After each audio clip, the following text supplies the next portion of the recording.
Welcome back to the Be Strong Show. I am your host, Michelle Shirley, CEO and Chief Heart Officer for Be Strong International. If you have not heard about us, I don't know where you've been. Please follow us on all of our social media pages, Be Strong Intl. We are all about fostering meaningful connections and strengthening relationships. And so I want to let you know that Give Miami Day is huge in Miami, put on by the Miami Foundation. Nonprofits all over Miami will be asking for your support. Don't forget about us. It is November 21st and early giving starts Sunday, November 17th. So please support our local nonprofits. We are doing incredible work and we have amazing leaders that need your support on those particular days. And with that said, talking about an amazing leader, wow. I have my friend, my colleague, my person who I vent to often about nonprofit struggles, the wonderful Josie Martinez, and he is the CEO of Hope for Miami. And so welcome, Jay, to the show. Thank you for having me. Awesome. I'm so glad to be here. Yes. Oh, my goodness. So let's get right into it, right? I want to know, well, we spoke before the show that you are from Miami. Mm-hmm. The validating question usually is, what high school did you go to? What high school did I go to? I went to G. Holmes Braddock Senior. What? Go Braddock. 1997.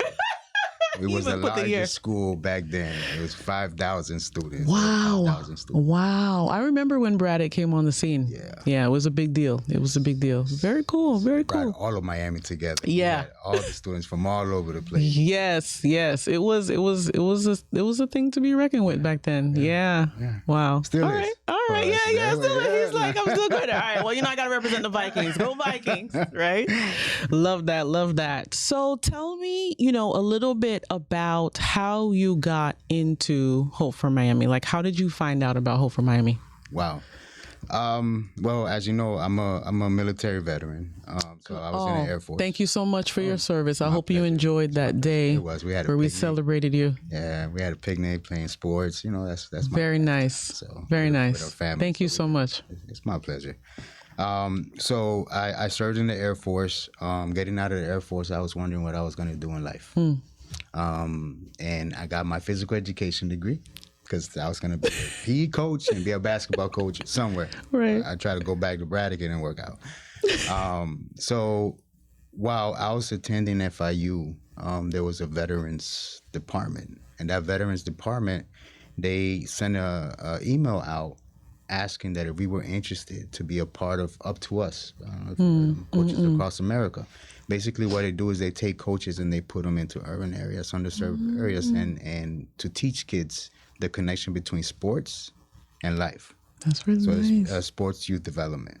So I was like, I love it, coaching. Right. And I started to see the connection. So I was at Touching Miami with Love for 6 months. Stop. Because that's why the veterans that the program that I was in, the Miami Heat was sponsoring it. So for 6 months, I was full-time at Touching Miami for Love with the amazing Trina Harris. We got to call out Trina. We love you, Trina. Yes, we do. And so I was there for 6 months, and then one of the guys that was at Hope for Miami, a part of the veterans program, he was like, hey, they have an opening in this organization, and I think you'd be good for it. I was like, nah, I'm good. I'm done with nonprofit. I'm going to go back to do construction, what I was doing. And I was like, I'm okay. But he kept asking me, submit your resume. So 4 times later, after he asked, I was, you know what? I'm going to submit my resume. So I got hired in February of 2015 and haven't looked back. Wow. I started off as a health facilitator with Project U-Turn, and that's where I met you when we went to the DOH. The technical Trainings, assistance. There was Tallahassee, and I found a home doing what I love to do, and it's making that connection of coaching, not just coaching a sport or something, but coaching life. What we do. That's so powerful. You never looked back. Now, that's rare. Yeah. It is rare these days to find someone who is still at the same job for that long, right? And we don't call it a job. No. It's a passion. Yeah. It's something that we love to do. We wake up in the morning and you feel like energized that you're changing people's lives in so many ways, right? Yes. Yeah. And that's what keeps you going. I mean, occasionally we look back at the rearview mirror, right? Yeah. Like we don't turn our heads, but we're like, hey, I don't know. But I think that's what I got from this was, we take our experiences and we keep moving forward. Wow. That's the biggest thing. Is taking a step forward every single day, Yeah. day by day. Yeah. And that's what my experiences have gotten me. And I don't want to say like lived experiences, but lived expertise of everything that's happening in our lifetime. That's beautiful. That's beautiful. So I'm hoping you're encouraging someone today, because someone today might be listening and saying, you know what, I love nonprofit work. I'd love one day to be a CEO. Maybe you can share a little bit about when that timing was and you realize, like, I really want to lead this. I really want to take that next leap of faith and like step out and say, I want to be the CEO of this. And how did Yvonne, which I know her, take that? Well, I think for me, coming with the Air Force experience, because I already was managing budgets in the Air Force. I had millions of dollars in my hands that I used to spend because I worked in the cardiothoracic surgery clinic when I was in the Air Force. So I was a medical technician. Okay. I assisted with whole family practices, clinics, everything. Wow. So the experience that I had was, you can go to school for it. Right. But I already had it hands on.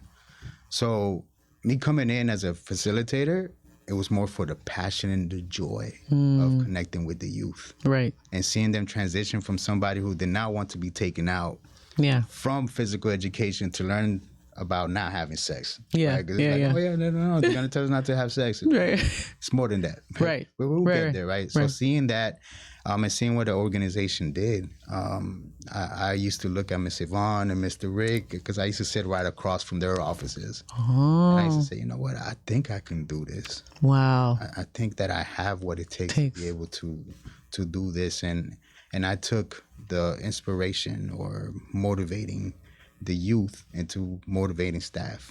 So then I became the program manager for Project Youth. It's like, okay, now staff is going to be motivated. I'm going to put a little bit of structure that the military gives you. That some of us nonprofits, we don't have that structure. Yes, let's not talk about it. So I brought a little bit of that, and then also the thoughts of branding, and because I recruited for the Air Force too, right? So I had sales. So you had marketing. So many skill sets. Right. And it's like, that's what you need. I mean, as a nonprofit leader, you got to look at ways to wear multiple hats. So my advice for anybody who is in nonprofits right now, and you're looking at, how do I move up? When an opportunity comes, take it. And even if you're not going to get paid, if you're going to learn something from it, because I am the IT person at Hope as well. So you're the chief everything officer. I got a hammer too. Like, if I need something handy, whatever it is, I did some plumbing work as well. Oh my goodness! But your team is probably like, yes, he did. Yeah, but I do it with I like it. Yeah, it's a servant mentality. It's a humble place. And I think it's just coming from a place where, as an immigrant, coming to Miami and seeing my parents work. And, work in a factory, and long days, and not being able to be a part of my life growing up. Wow. It's like, I need to take advantage of what I have here. Yeah. So I would say that is take advantage of the opportunities, because you never know when you're going to get them again. And that experience might not play out right now, but it will eventually. Yeah, so good. I like to tell people, it's like, there's no time the hard work does not pay off. So true, right? Even when you don't feel like it in the moment, it does. Those muscles will eventually get bigger. Yeah. If you keep working them out. That's so good. That's so good. So let's talk then about Hope for Miami. What do you all do? Because we went right into it, right? Yeah. And people may be wondering, like, what is it that you all do? Well, that's where I love what you do with Be Strong, because I do believe that our organizations mirror each other. Yeah. We do have after school and summer camp programs. We do have prevention programs when we go in and we talk to the youth about, using an evidence-based curriculum, substance abuse and the consequences, unhealthy relationships and the consequences, right? So it's just about empowering individuals to make informed decisions on their life. And it's about that prevention work. Prevention work that at times gets lost because we want to throw the money at the problem But a lot of the times, if we take the time to throw the money before it becomes a problem, Yeah. you foster more healthy relationships and more of a healthy community. Yeah.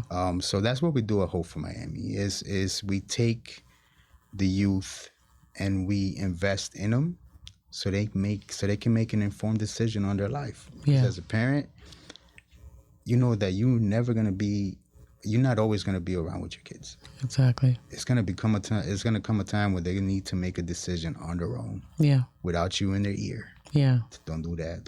No, they have to be able to hear that voice without you being. And that's what we hope that our kids get to. And if not, at least they make a decision that when you ask them, why did you do that? They're not going to just tell you, I don't know. Right. That's not the answer you want to hear. Right. You want to hear the thought process. Yeah. So you can say, okay, yeah, now I see where you went. Like, we should have not made that decision. It wasn't a healthy one. Let's go ahead and talk about it. Yeah, so good. That's what Hope for Miami does. And then what I like to say also moving into the next phase of Hope for Miami is also being a place where we allow individuals, because we talked about a job. Yeah, right? yeah. So a job is a place where people go and you're going to get money to pay your bills. Right. But a lot of us don't get an opportunity to put in work in the community in those jobs. So a lot of the times we're being drained in our jobs.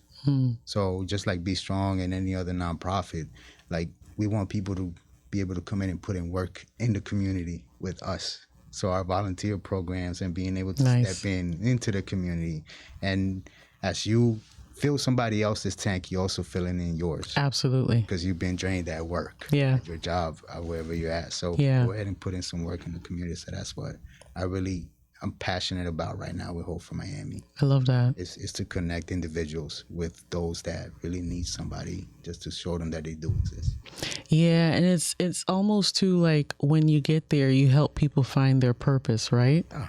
Because I don't know if we're always exercising our muscle of giving. We're more so on the like, okay, what's my salary? Yeah. What's my benefits? Me, right? And then you work somewhere for 10 plus years realizing that you've never fully given back. You're not in your purpose. You're unfulfilled. All the things that you've acquired amount to what? Yeah. Right?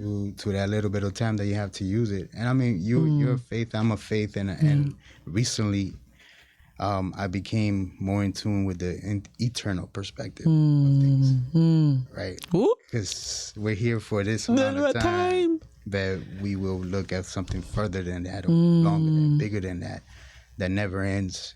And that's where we want to make our decisions for that, and not just for the 10 years of savings that we have. So good. Stuff that can rot and you leave here anyway for people to fight over, right?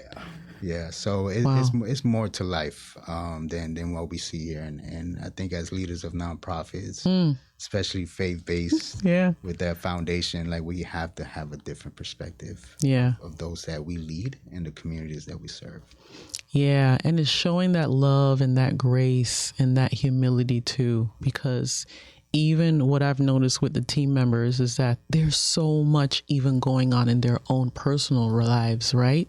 So you become, while you're one hand putting out fires, trying to ask for support, trying to get things on the right track, you're having to almost be a coach and a mentor to your team that have their own personal struggles and things. How do you deal with those challenges? It's not easy. I mean, and even when you are so heavily funded with grants, listen, like deliverables are deliverables. Tell me about it, right? If you don't meet the deliverables, guess what? You're not gonna be a business, right? Yeah, you're not gonna get paid. You're not gonna be able to keep people employed. You're not gonna be able to serve the community. So that is always a priority that you have to do. But like you stated, we are human, and life happens to us. And it's hard to tell somebody who is coming in and they had a tough night, they have a tough start to the morning, to come in and put a smile on your face. Like, when you go out to the community, when you go out to talk to the youth, because they can tell whenever you are not 100%. Yeah. And it's not easy. But we're so limited that at times, whenever I see our staff, because we do have prayer groups. Yeah. My Hope for Miami. That's nice. And I hear what they're going through, and I'm like, I can't tell. you know, and that's the beauty of what we do. Wow. Is that we're here with passion, and when we love what we do, that we say, I'm going to put this on the back burner and I'm going to focus on the community and then go back to that. So as a leader, it's like, how do you minimize that? And for me, it's that being like slow pace. I don't like to rush things. I'm a slow thinker. I like to have all the information before anything is decided. And I think that's just the right way, because I don't want to send somebody running to do something and then put more pressure on them and be like, oh yeah, we should have not done that. Yeah. So good. I want to be able to say, yeah, let's not do that right now. It's not needed. Can it wait till tomorrow? Yeah, let's wait till tomorrow. Yeah. You go ahead, do what you need to do. Take care of your family, because family comes first. Yeah. So good. With the Air Force, it's like service before self, and that's why I didn't connect too much with the Air Force. It's not service before self. I'm sorry. You know, it's family. Don't let them hear you. Right. Well, I mean, I didn't complete my 24 reason. Right. I love the experience, but there's something about being able to put family in front of what we do. That keeps us grounded in what we do and serve. So it's not easy to have to tell others to do that, knowing that, because I was an instructor. I had my rough moments. But when I stepped into that classroom, the light switch went up.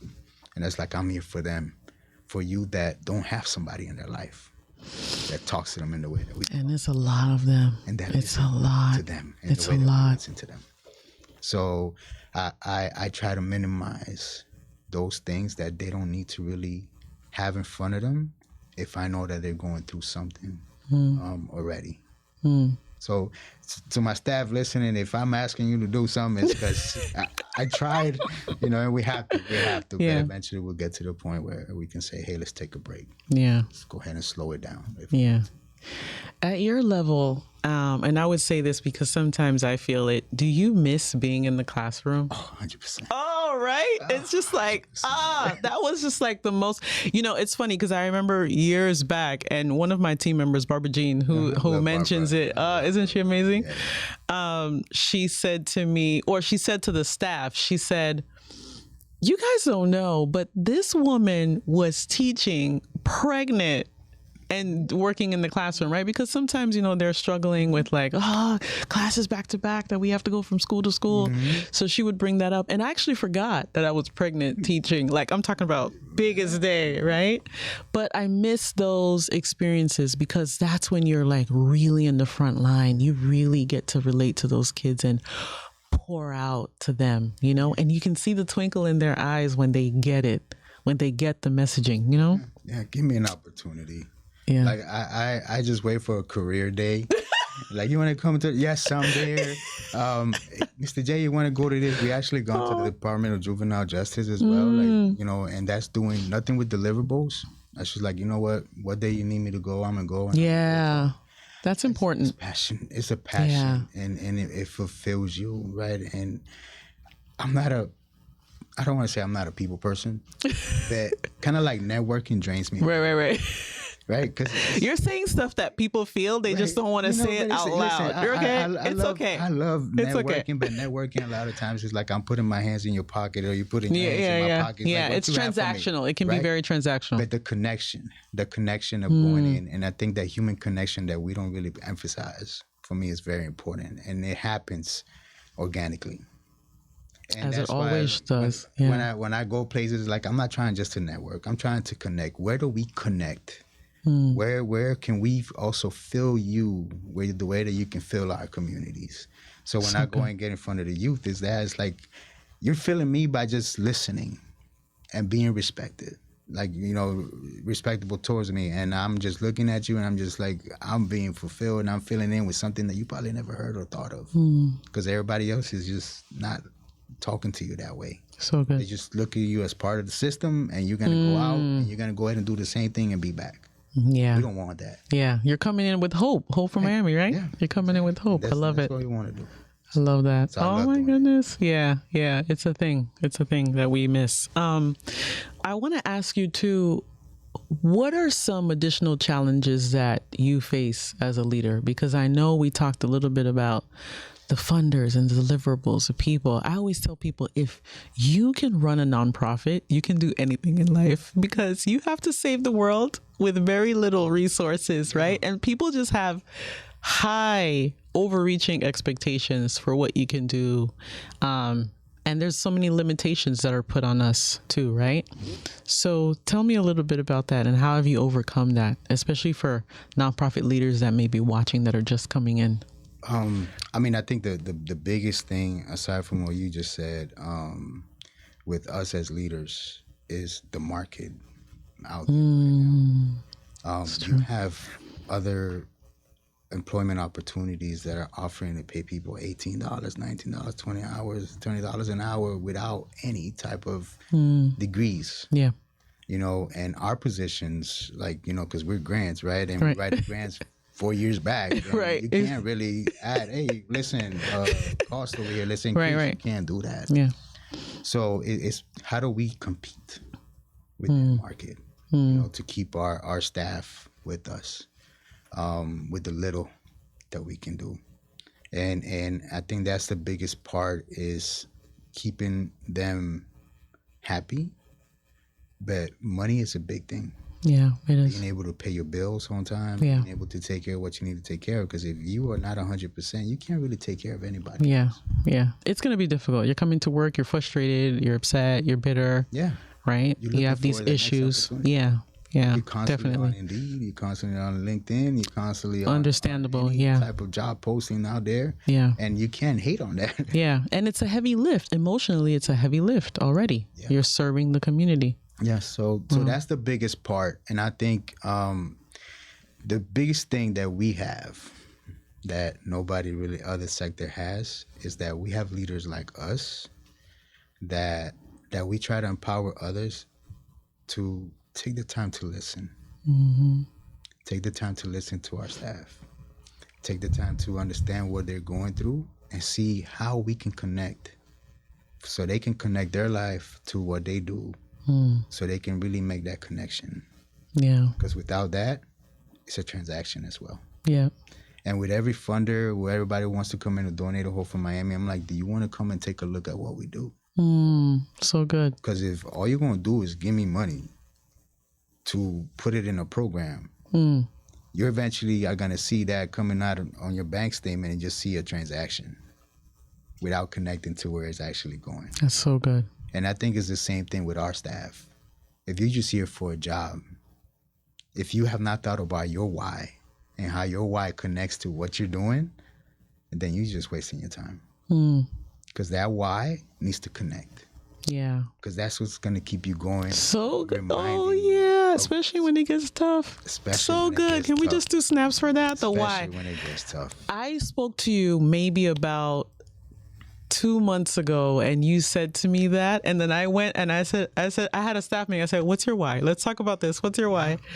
And I think sometimes we have to remember, because we get caught up too in the hustle and the bustle and phone calls and Zoom meetings, and you got to be over here and a networking event over there. And we sometimes need to take a step back, like, wait a minute, what's my why again? Because I'm frustrated, I'm exhausted, I'm overwhelmed, right? Yeah. Really good stuff. Yeah, I actually do a workshop with my staff that I haven't done in a while, but Yeah. how to come up with your why. Like writing it. I may need you to come to my team. yeah, I'll That's do that. wonderful. I'll do that. Listen, whatever I That's can do. Because it's so awesome. good to connect. Whenever you can write it down and put your passions and what you connect and have your own personal mission statement. That's basically what you're doing. Yeah. It's your So good. mission statement. What is your mission? What are you here to do? What do you do good? What do you like to do? And that's what we do as an organization. Yeah, It's like so we have good. a mission. So that is what grounds us, and that is Yeah. what connects us. And even in our personal phase, like stage is that too. What grounds us and what connects us. Yeah. So why is very important. That's so good. Oh my goodness. Well, we spent more than our time of talking to you about really life. Not even Hope for Miami. We didn't even get to go into it. But I love everything that you're saying. And I'm hoping today that people are gravitated towards you, towards your organization, because you're doing incredible work. I was able to attend your gala. Me, Barbara, Trina.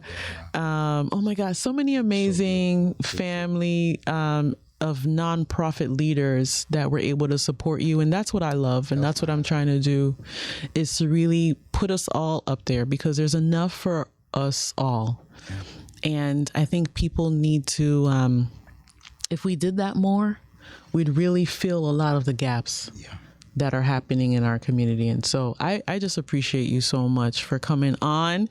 I want to make sure that we play a little bit of our game here. Sounds good. Social Yaks. So you're going to pick the first card, because we want the audience to know more about Mr. J. Oh, so the first one is breaking the ice. Yep. Right.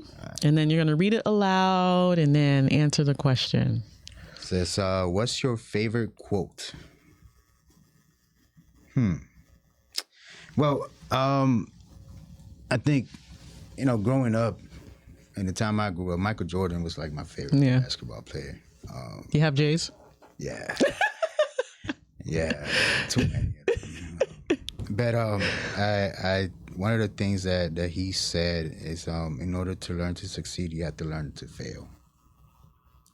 And that's so important even nowadays, because a lot of us, we don't know how to handle failure. We don't know how to handle when a door closes. We don't know how to handle when somebody tells us no. But I see no as new opportunities, right? So I love that's what it stands for. You close the door on me, and God is going to open up another. And that one was not for me. So that new opportunity is going to open up for me.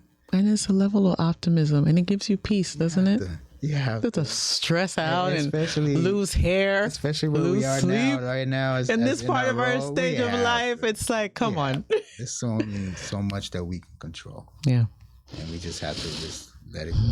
So like people say, God, take the wheel. Yeah. Because I can't do it no more. Yeah. Just let me enjoy the ride and get what I need to get from this experience. So good. Wow. You're just like nuggets of wisdom here. All right. We're going to pull the next one. Break the ice some more. Do you collect anything? Nuggets. Nah. J's. Jordans. No, I mean, I use them. So I wouldn't really say a collection. I used to collect basketball cards when I was younger. Yeah. I mean, everything was basketball was life, like the kids say. Like for me, it was ball was life. The reason why I joined the Air Force was to go play basketball. Stop. I played basketball on all the base teams that I was in. Like, but that was my thing. It's like that's like a fun fact. Yeah. I couldn't go to college. I didn't have the grades, get good grades. But I went, and that was thing. So it was basketball cards. I don't really collect anything. Actually, you could probably say I collect smokers. Yeah. I have like 2 smokers in my backyard because I'd be smoking like food. Like I actually did a brisket the other day. So wow, maybe that's a collection. That's pretty cool. I see a new one come out. I'm like, oh, it looks pretty good. Like I got to get rid of one of these. Smoke these. So, that's so cool. Yes, but I enjoy smoking. Very nice. Outside. Yeah, very cool. All right, we're going to go to the next one. Let's get a little bit more social. Right. Which famous person in history would you want to spend a day with? I mean, I could say Jesus. Let's go ahead and make it fun. Famous person in history. I guess Paul Revere.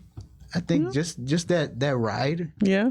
That because you hear it in history of the states, and I'm like, you know what, just to kind of like just be riding next to him and just see how's this going, just to get everybody going, and plus I like horses, and I joke around with people. Maybe it's not even a joke. I tell them when I retire, I'm gonna go to get a farm in Nicaragua and just ride horses. Oh, that's so cool. So when you do that, I'd love to visit with my family. Yes, that's so cool. I'll be so there. Cool. Maybe have a coffee. Cast a vision. Yeah. I love it.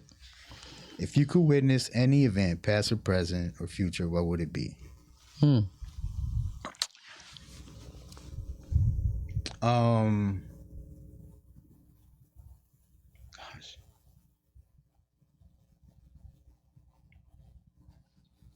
not a big history person. Right. But I think I would love going back into sports and how sports has played a big role in my life. Is to see, I think, seeing the locker room, and here's a shout out to the Heat. whenever, like, Pat Riley, like the first championship, and he brought like the 15 guys that basically they were all over the place, and how he got them to all work together, because you had like so many egos and so many different type of personalities and skill sets. For me, I value coaches, because I believe coaches have a tough role and job, and that's what we do as leaders, well, because we do coaching. Yeah. And we have to understand that our individuals have different types of skills, our staff, And where they best and fit. their gifts, and it's like, how do we fit them in place and get them all to just work together? So I would love to be in that locker room and just kind of take that in and see kind of like what was talked about, and how In that all time. of it came together. Wow. To pull that off, right? Yeah. So. Very cool. All right, we're going to dig deeper now. Our third level. Making me think there. What's the best advice you have ever received, and did you follow it? You're usually the one that gives advice. My high school basketball coach, he told me to stay away from girls. Well, you have a son, so that did not obviously work. I mean, but he told me, like, he just said during the season, like, whenever you're playing, and not necessarily to do anything with them, but it's like they will distract you from what you're trying to get. And when I say the ball was life, so I practice at every moment that I got, and it kind of still shows. I still go play basketball at 46. I'll be 46 next month. Wow, you look so I still nothing go like. play basketball with kids that are 25, with 30-year-olds, And you put it on them. Well, I mean, at least for 2 games. After that, I'm done. Like, the knees. Knees, the back, everything. I'm just like, okay, young man. Yeah, I got this. Yes, yeah. That's when I start like hitting them a little bit, putting my elbow out, like. But yeah, I think that was a good advice, because it not because of what he said, but it was like, you have to focus on what you're trying to eliminate achieve. the distractions. Yeah, right, and that also stuck to me, and even now it's like, because if you're focusing on 2 things, and I was thinking about 2 rabbits, right? If you're trying to catch 2 rabbits, guess what? Yep. You're gonna lose both. Yep. So you got to focus on one. Yeah. And that's the focus that we need to have as leaders as well, because if we all over the place, we're gonna lose everything. And so good. Just focus on what we need to focus on. So good. So good. Wow. Good stuff. If every person had a warning label, what would yours say? Oof. It's your face.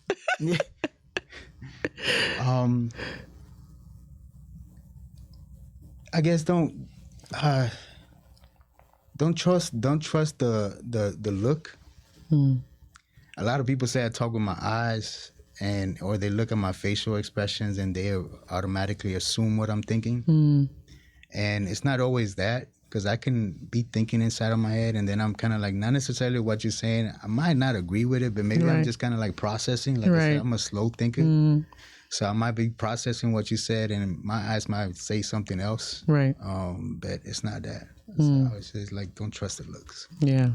And I think that's very important too when it comes to relationships. Don't trust the looks. So good. Oh yeah. We are definitely in the relationship space. Right. So you're going to read that one and I'm going to answer it. So what does it say? All right. Since we started playing this game, what's something you learned about me? Wow. I've learned a lot. But I would say, I said, I know you for a while now. Yeah, but I've learned a lot just in this segment. I would say, Jay, that you are definitely a wealth of knowledge. And I don't know yet if your team has really tapped into the wisdom that you have. I hope they do, because I think it will be transformative for them and for you. And I've learned so much from you in this time that we've gotten closer over the last couple of months. You're just a great-hearted soul, man. And I'm really thankful that we connected in a deeper way like this. I know you got my back. I love it. I love it. Yeah. I love it. This was great. Yeah. And here's what I've been thinking about it. I'm like, be strong. Yeah. What is stronger together? Yeah. Hope for Miami, we're threads. Mm-hmm. Right. And I think it's all about connection with both. Yeah. Because when we lock hands, when we interweave together and we turn the tapestry that we do at Hope for Miami, and we build the muscles and the strength that we have with Be Strong, I mean, it's all about that connection. And that's so important. Yeah. So, I got your back. You know, I love it. I love anytime you need to vent. I know, right? I love it. Every time I'm crying. No, I'm just kidding. I love it. I love it. Well, I want to give you this opportunity as we wrap up to just share a little bit about how people can get in touch with you, Hope for Miami. How do they connect so that they can support what you all are doing? All right, so hopeformiami.org is where you can go and find out a little more about us. But if I was to say a call to action right now, is to find a place where you can connect your why to serving the community. Like, there's so many nonprofits out here that you can assist, that you can help with your gifts, your resources, whatever that you can give. And believe me, our youth, they just love having somebody new to talk to, somebody new that can help them out how to add 4+4. And it's not the same voices that they hear. So that would be my call to action, especially now during the holidays. Find a community, find a nonprofit, find a calling or something that you can give into. And believe me, you'll feel it when you do it with your heart, and others will as well. I love that. I love that. So as we wrap up this beautiful segment, I hope you were truly moved by what we've both shared today. Mr. J couldn't have said it any better. Find a nonprofit that you can support and give back to, and you'll realize how fulfilled you'll become in the days ahead. Love you. See you next time.